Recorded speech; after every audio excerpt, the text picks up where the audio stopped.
कोई मुझे बताए तब ना, कोई हमें सिखाए तब ना, कोई उसे यहाँ बुलाए तब ना, कोई उन्हें वहां भेजे तब ना। सो गाइज आज की इस क्लास में हम काफी इंटरेस्टिंग वाक्यों की इंग्लिश सीखने वाले हैं, जहाँ कॉमन क्या है, तब ना।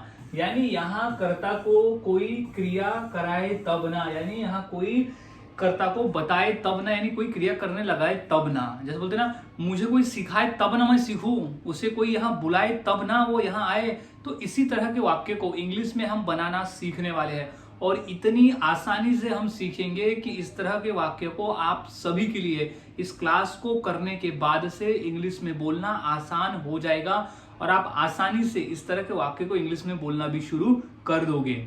और हाँ गाइज, मैंने ऐसे ही 300 इंग्लिश सेंटेंस फॉर्मूला भी तैयार किया है, जिसके आधार पर आप आसानी से ऐसे वाक्यों की इंग्लिश सीख सकते हो, 300 वाक्यों की, और फॉर्मूले के साथ में मैंने समझाया हुआ है। तो आप इसे 150 रुपीज में खरीद सकते हो मुझे इस नंबर पे कांटेक्ट करके। अब हम सीख लेते हैं कि इस तरह के वाक्य को हम इंग्लिश में कैसे बनाते हैं और बोलते हैं। तो उसके लिए हम एक फॉर्मूले का उपयोग करते हैं। तो वो फॉर्मूला होता है nobody even. Nobody even, nobody even का ही मतलब होता है कोई मुझे बताया, यानी कोई, नोबडी, नोबडी यानी कोई ने नहीं, यानी किसी ने नहीं, इवन बताया भी नहीं, इसका यही मतलब होता है। लेकिन वाक्य अलग बनते हैं, इसको वाक्य अपन अलग सेंस में भी बोल सकते हैं हिंदी में। तो क्या हो जाएगा, नोबडी इवन, नोबडी इवन यानी उसी का मतलब होता है तब ना। फिर प्लस वी, वी यानी होता है क्रिया, क्रिया का पहला फॉर्म है।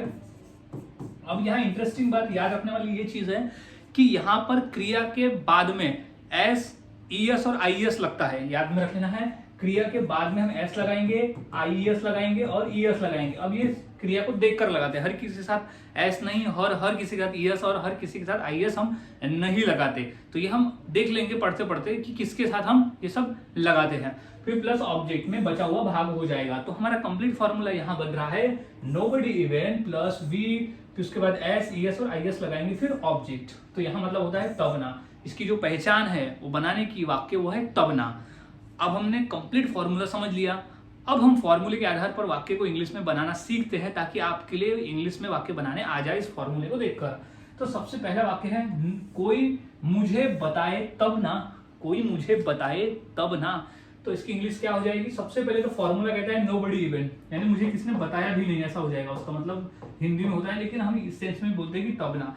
तो nobody even, nobody even, nobody even सबसे पहले, क्योंकि ये कॉमन रहेगा, ये इंग्लिश में कॉमन रहेगा, इंग्लिश के वाक्य में ये कॉमन ही रहेगा, जैसे हिंदी के वाक्य में तब ना कॉमन होता है।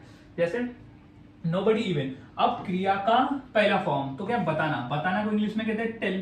तो टेल हम यहाँ लिख देंगे, लेकिन यहाँ आता है टेल में हम लगाएंगे आगे एस। तो नोबडी इवन टेल मी, मुझे, नोबडी इवन टेल्स मी, यानी मुझे कोई बताए तब ना। तो नोबडी इवन टेल्स मी, कोई मुझे बताए तब ना। नेक्स्ट है कोई हमें सिखाए तब ना।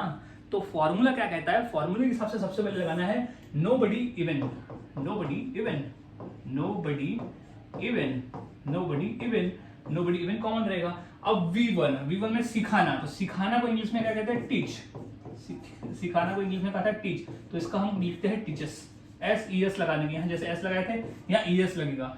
तो nobody even teaches us, teaches us यानी हमें कोई सिखाए तब ना। तो नोबडी इवन टीचेस अस, कोई हमें सिखाए तब ना। कुछ और वाक्य और आसानी से समझने के लिए, जैसे कोई उसे यहाँ बुलाए तब ना, कोई उसे यहाँ बुलाए तब ना। तो इसकी इंग्लिश हो जाएगी सबसे पहले नोबडी इवन। तो सबसे पहले हम यहाँ लिख देंगे nobody even, nobody even, nobody even. अब क्या है, नोबडी इवन क्रिया, क्रिया क्या है यहाँ पर, बुलाना। तो क्या हो जाएगा, बुलाना को इंग्लिश में कहते हैं जैसे कॉल, तो कॉल्स, एस लगाएंगे, कॉल्स किसे, उसे। तो कॉल्स हिम, कॉल्स हिम यानी कोई उसे बुलाए तब ना। तो nobody even calls him. So guys, इस तरह से वाक्य बनते हैं और बोले जाते हैं। थोड़ा समझने में यह है, लेकिन आपको अच्छे से समझना है और वाक्य को प्रैक्टिस करते रहना है, ताकि आपको और अच्छे समझ में आए। जैसे कोई उन्हें वहां भेजे तब ना, तो इंग्लिश क्या हो जाएगी, सबसे पहले नोबडी इवन। तो सबसे पहले हम लगा देंगे nobody even, nobody even, nobody even. अब क्या हो जाएगा, क्रिया। तो क्रिया क्या है यहाँ पर, भेजना। तो नोबडी इवन सेंड का हो जाएगा सेंड्स, किसे, उन्हें। तो them, nobody even sends them, यानी किसी ने उन्हें भेजा ही नहीं, ऐसा उसका मतलब होता है। तो बोलते हैं ना किसी ने उसने भेजा ही नहीं, तो जाएगा कैसे, तो तब ना वाले वाक्य बनते हैं। अब नेक्स्ट वाक्य देख लेते हैं, कोई मुझे कहे तब ना, कोई मुझे कहे तब ना। तो सबसे पहले फॉर्मूला क्या कहता है, nobody even। तो सबसे पहले हमें लिख देंगे यहाँ nobody even, nobody even, nobody even, फिर क्या हो जाएगा, क्रिया को एस लगाएंगे तो कहे, तो nobody even says मुझे, says me, कोई मुझे कुछ कहे तब ना, तो हम बोल सकते हैं nobody even says something me, कोई मुझे कहे कुछ कहे तब ना।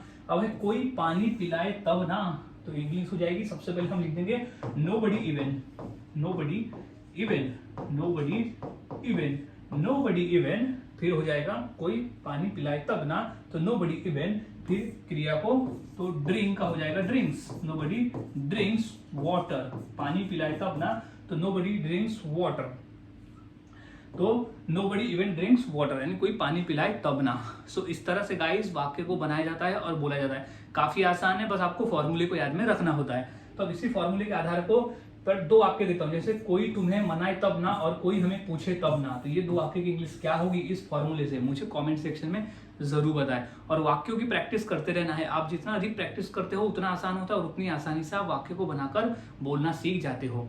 तो मिलता हूं ऐसे ही और नए फॉर्मूले के साथ अगली वीडियो में, तब तक के लिए चैनल के साथ बने रहे, वीडियोस को देखते रहे और इसी तरह से रोजाना प्रैक्टिस करते रहे।